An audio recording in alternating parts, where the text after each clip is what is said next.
Someone knocked on the door at exactly midnight. Alone in the house, I froze, knowing no one should be there. But the knocking continued. The listing for 23, Ravenwood Lane seemed too good to be true. A Victorian-era house with original hardwood floors, wraparound porch, and a price that made Adam Foster wonder if his real estate agent had made a typo. But Sarah Chen, a veteran agent who'd worked in Millbrook for over 2 decades, assured him it was correct. The previous owner needed to sell quickly, she explained, her practiced smile not quite reaching her eyes. Sometimes these old houses just need the right person. Adam should have noticed her choice of words. Need, not want. But he was too excited about finally owning his dream home, a place where he could write his next novel in peace, away from Boston's constant noise and distractions. The first few weeks were everything he'd hoped for. The house creaked and settled at night, but that was normal for a structure built in 1887. The local hardware store owner, Tom Miller, helped him fix a few loose floorboards and a sticky door, sharing bits of local history as they worked. Interesting choice, buying the old Morrison place, Tom commented one afternoon, carefully measuring a replacement hinge. Most folks around here wouldn't touch it. Why's that? Adam asked, but Tom just shrugged, suddenly very interested in his measurements. It was exactly 1 month after moving in when the first knock came. 3 sharp raps against the front door at precisely midnight, jolting Adam awake from where he'd dozed off in his study. His laptop screen showed 12 a.m., the cursor blinking accusingly at the end of an unfinished sentence. The knocks came again, more insistent this time. Adam approached the window, expecting to see local teenagers playing pranks. The porch was empty, illuminated only by the motion sensor light he'd installed the previous week. A chill October wind rustled the overgrown dogwood trees, their branches casting strange shadows across the lawn. He decided to ignore it. Small towns had their share of bored youth, and responding would only encourage them. The next morning, he almost convinced himself it had been a dream. Then he saw the symbol on his doorstep, an intricate circular design drawn in white chalk, reminiscent of old Celtic knots but with angles that seemed wrong somehow, as if they followed some alien geometry. Adam photographed it with his phone before washing it away with the garden hose. Later that day, he showed the picture to Emily Watson, the librarian who'd been helping him research the house's history for his book. Her usual cheerful expression faltered. "Where did you find this?" "On my doorstep this morning." "Some kid's idea of a joke, probably." Emily's fingers trembled slightly as she handed back his phone. "You should talk to Margaret Sullivan. She lived next door to the Morrisons before, well, before." "Before what?" "Just talk to her." "And Adam?" Emily hesitated. "Be careful about opening your door at night." Margaret Sullivan lived in a small blue house on Cedar Street, its garden meticulously maintained despite her advanced age. She answered his knock with surprising quickness, as if she'd been waiting for him. "I wondered when you'd come," she said, ushering him into a living room that smelled of tea and old books. "Sit. You've seen the mark, haven't you?" Adam showed her the photo. Margaret's weathered face grew even paler. "They always start with the mark," she whispered. "Just like with Richard Morrison. And Elizabeth Carter before him. And the Petersons in '82. Who starts with the mark?" Margaret ignored his question. "Richard was such a good man. A history professor, retired early to write a book about local folklore. Sound familiar?" Her knowing look made Adam shift uncomfortably. He became obsessed with the house's history, especially the disappearances. Every 20 years, like clockwork. Always in October. Always after the knocking starts. That night, Adam sat in his study, surrounded by printouts of old newspaper articles. Elizabeth Carter, missing since 1962. The Peterson family, vanished in 1982. Richard Morrison, last seen October 2002. All previous owners of 23, Ravenwood Lane. At 11:59 p.m., his laptop screen flickered. The lights dimmed momentarily, and his breath fogged in the suddenly cold air. 3 knocks. Precise. Deliberate. Adam sat perfectly still, his hand gripping the kitchen knife he'd brought up earlier. The article about Elizabeth Carter lay open on his desk, her smiling photo at odds with the headline, "Local artist disappears without trace." 3 more knocks, but something was wrong. They sounded like they were coming from inside the house. His phone rang, making him jump. Emily's name flashed on the screen. "Don't open any doors," she said without preamble. "I found Richard's research notes. The symbol isn't Celtic, it's much older." He thought it was some kind of invitation, a way to open. The call cut off. Adam's phone showed no signal. The temperature dropped further. His breath came out in white clouds now, and the knife felt like ice in his grip. In the window's reflection, he saw something move behind him, a tall, dark figure with 2 long limbs and eyes like empty wells. Adam ran. He took the stairs 2 at a time, hearing something scrape against the walls behind him. The front door was just ahead, but as he reached for the handle, he remembered Margaret's words about the disappearances. Every 20 years. Always in October. Always after the knocking starts. He turned away from the door at the last second, diving into the coat closet instead. Through the slats, he watched as a shadow passed by, human-shaped but wrong, like a child's drawing of a person made real. His phone buzzed. 1 new text from an unknown number, "Smart boy. But you can't hide forever. The door must be opened. If not by you, then by the next one." Adam spent that night in the closet, watching shadows dance across his hallway. When dawn finally came, he found new symbols drawn all over his walls, floor, and ceiling, hundreds of them, each slightly different, each feeling like a door waiting to be opened. He called Emily as soon as his phone had signal again. "I need every bit of research you can find on the house," he said. "And Emily? I think I know why they disappear every 20 years. They're not victims, they're replacements." Today marks 1 week since that first knock. Adam hasn't left the house, afraid of what might follow him back in. The symbols multiply each night, and sometimes he catches them shifting when he's not looking directly at them. Emily brings him food and research materials, but she won't come inside anymore. The knocking continues each midnight, but it's different now. Sometimes it comes from the walls, sometimes from the ceiling. Last night, it came from beneath his bed.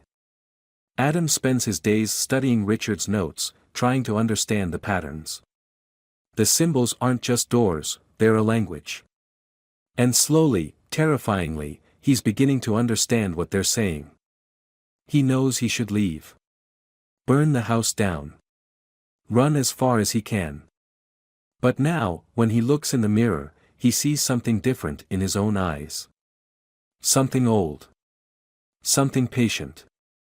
And he realizes why the price was so low, why Sarah's smile never reached her eyes, why Tom wouldn't talk about the house's history. They knew. They knew that by the time you understand what's happening, it's already too late. The door doesn't need to be physical. The real door is in your mind, and it opens the moment you start to understand.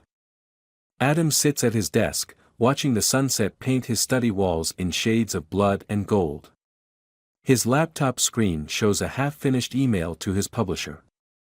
"I finally understand what my book needs to be about. There's a pattern to the disappearances, but it's not what everyone thinks. We don't vanish. We evolve. We become part of something older than time, something that needs new voices to tell its story. Every 20 years, it chooses someone new. A writer. A storyteller. Someone who will understand the symbols and add their own to the walls. I know what happens next. Tonight, someone will knock on my door at midnight. But this time, I won't be hiding. This time, I'll be the one knocking. The cursor blinks at the end of his unfinished message, counting down the seconds until midnight. Adam closes his laptop and pulls out the leather-bound journal he found hidden behind a loose brick in the basement. Richard Morrison's handwriting fills its pages, growing increasingly erratic towards the end. The final entries reveal a man teetering between revelation and madness. September 15, 2002. Found another reference to the house in the university archives. Originally built by Theodore Blackwood, an architect with ties to several occult societies in Europe. The blueprints show impossible angles, rooms that shouldn't fit within the external dimensions.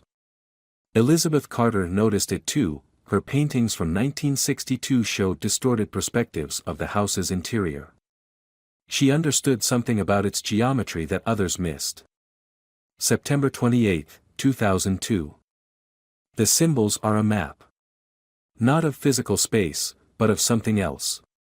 Each previous owner added their own marks, their own understanding. Elizabeth's paintings, the Petersons' equations, they were mathematicians, both of them obsessed with non-Euclidean geometry, and now my historical research. We're all seeing different facets of the same truth. October 3, 2002. Made contact tonight. It spoke through the walls, using the knocks as a primitive form of Morse code. Or maybe that's just how my mind interpreted it. Hard to be sure of anything anymore. The house isn't haunted, it's alive. No, more than alive. It's a threshold. The final entry is dated October 10, 2002, written in shaky capital letters. It's not about the door. The door is US.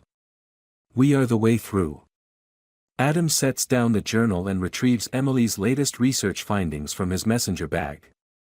She's been avoiding his calls lately, only communicating through texts and emails, but her discoveries have been invaluable. The package contains photocopies of Elizabeth Carter's sketchbooks.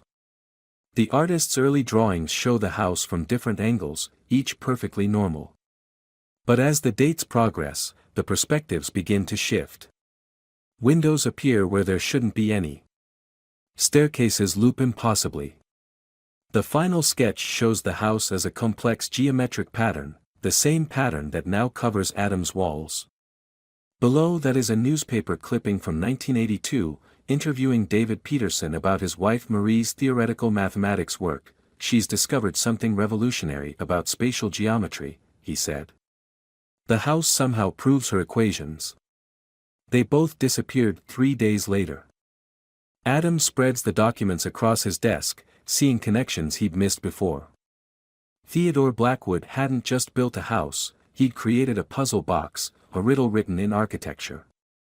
Each owner was chosen for their ability to understand one piece of it: art, mathematics, history. Each added their own insights, their own symbols, coming closer to solving the grand design. But what happens when the puzzle is finally solved? The light in his study flickers, and Adam realizes the sun has set without him noticing. His phone shows 11:45 p.m. 15 minutes until the knocking begins. He picks up a piece of chalk, he's been collecting them, drawn to their weight and texture, and approaches the nearest wall. The symbols seem to pulse in the dim light, beckoning. His hand moves almost of its own accord, adding new marks to the ancient pattern. Something clicks in his mind. The symbols aren't just a language or a map. They're a formula, an equation balancing the impossible mathematics of what lies beyond the house's apparent dimensions. Elizabeth saw it through art, the Petersons through numbers, Morrison through history, and now Adam through words. 11:55 p.m. The temperature begins to drop. He grabs his phone and sends one final text to Emily: "Thank you for helping me understand. Don't look for answers about what happens next. Some doors are better left unopened." 11:59 p.m. The symbols on the walls begin to shift and flow, like ink in water.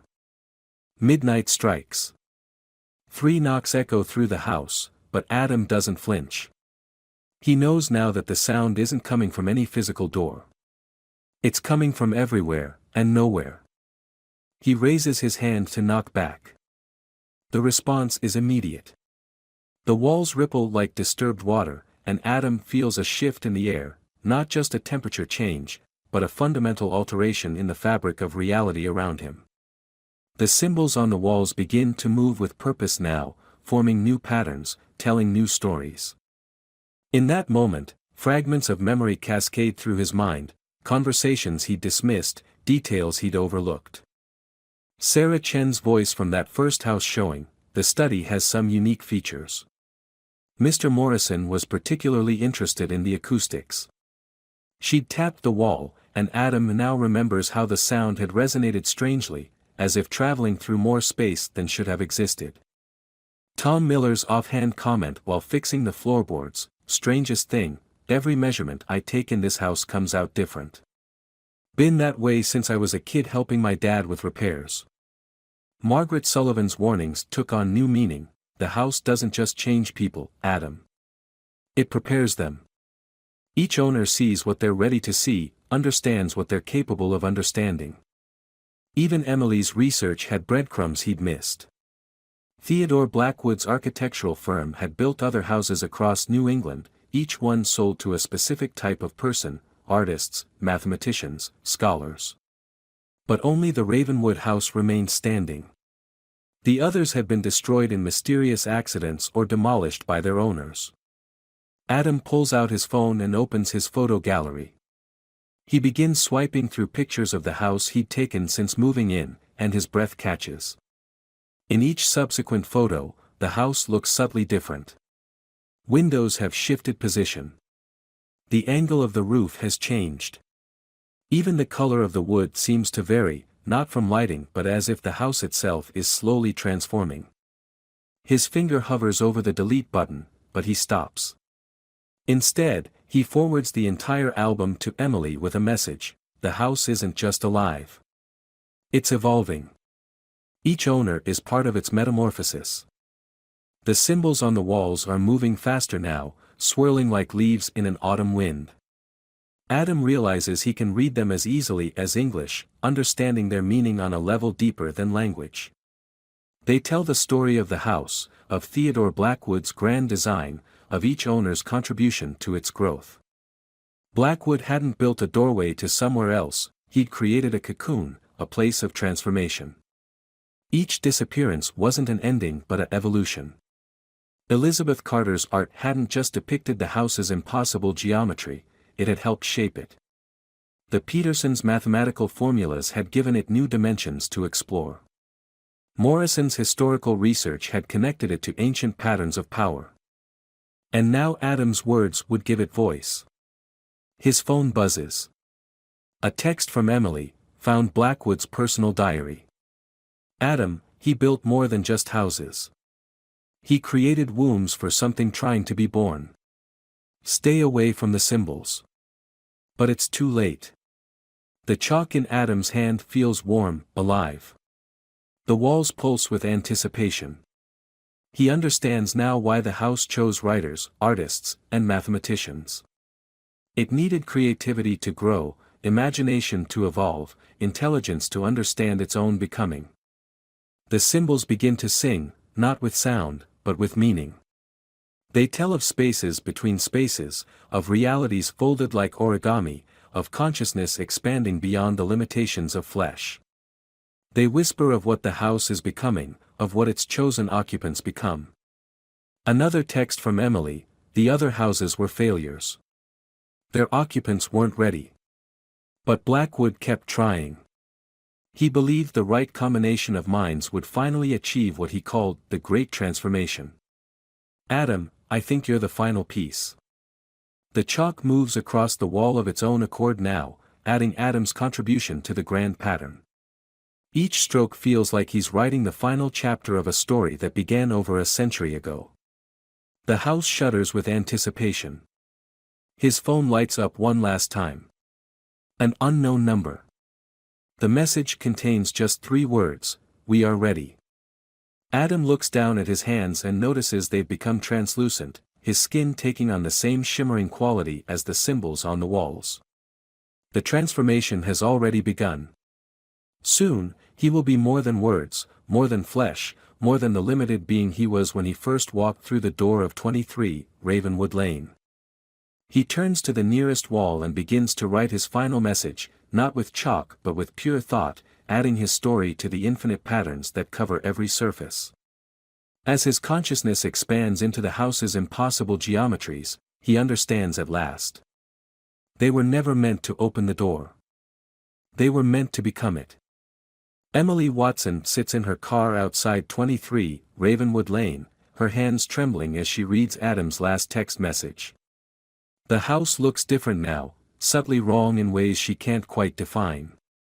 The windows seem to watch her, their glass reflecting impossible angles of the setting sun. She pulls out Theodore Blackwood's diary, recovered from a sealed university archive. The final pages contain drawings that make her eyes hurt, architectural plans that seem to move when she's not looking directly at them. But it's his last entry that haunts her. They call me mad, but they cannot see what I see. Reality is not fixed, it breathes, it grows, it evolves.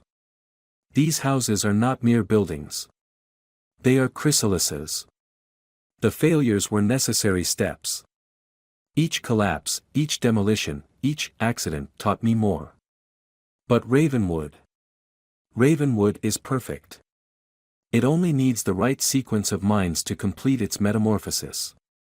When the final transformation occurs, the door will open not to another place, but to another way of being. The diary falls open to a complicated diagram, showing all of Blackwood's houses arranged in a pattern. Emily gasps as she realizes it's the same symbol that appeared on Adam's doorstep that first morning. But this version is complete, with Ravenwood at its center, the other houses like petals of a dark flower. Her phone rings, making her jump. Margaret Sullivan's name flashes on the screen. "I saw the lights," Margaret's voice quavers. "Just like in 62, and 82, and 02. Tell me you didn't let him finish the pattern." Emily stares at the house. Strange colors play across its surface, like oil on water. "I think it's too late." Adam understood something about the house, about what it's been trying to become. All the previous owners, they weren't just victims or participants. They were ingredients. "God help us," Margaret whispers. "Look at the windows." Emily's eyes are drawn to the study window. For a moment, she sees Adam standing there, but he's changed. His form seems to shift and flow, merging with the symbols that now cover every visible surface of the house's interior. Behind him, shadows move with deliberate purpose, their geometries beautiful and terrifying. Her phone buzzes with a text from an unknown number. "You helped make this possible, Emily. Your research, your insights, they were the catalyst. Would you like to understand more?" The front door of the house swings open slowly, invitingly. Emily finds herself reaching for her car door handle, drawn by an insatiable need to know, to understand, to see what Adam has become. The same curiosity that drove her research now pulls her toward the house's dark threshold. "Emily? Emily, are you there?" Margaret's voice seems to come from very far away. Another text appears. "Knowledge has a price. Are you willing to pay it?" The house seems to pulse with anticipation. In the gathering dusk, Emily can see symbols beginning to spread from the house's walls onto the front path, like ivy made of light and shadow. They reach toward her car, writing themselves on the ground, telling a story she desperately wants to read. She thinks of Elizabeth Carter's paintings, how they captured the house's transformation through art. The Peterson's equations, describing impossible spaces. Morrison's historical research, connecting ancient patterns to modern mysteries. And now Adam's words, giving voice to something that has waited over a century to be born. Her hand tightens on the car door handle. The house waits. In her other hand, her phone lights up with one final message: "Some doors, once opened, can never be closed. But some questions, once asked, can never be unasked. Which matters more to you, Emily? Safety, or truth?" The symbols have almost reached her car now.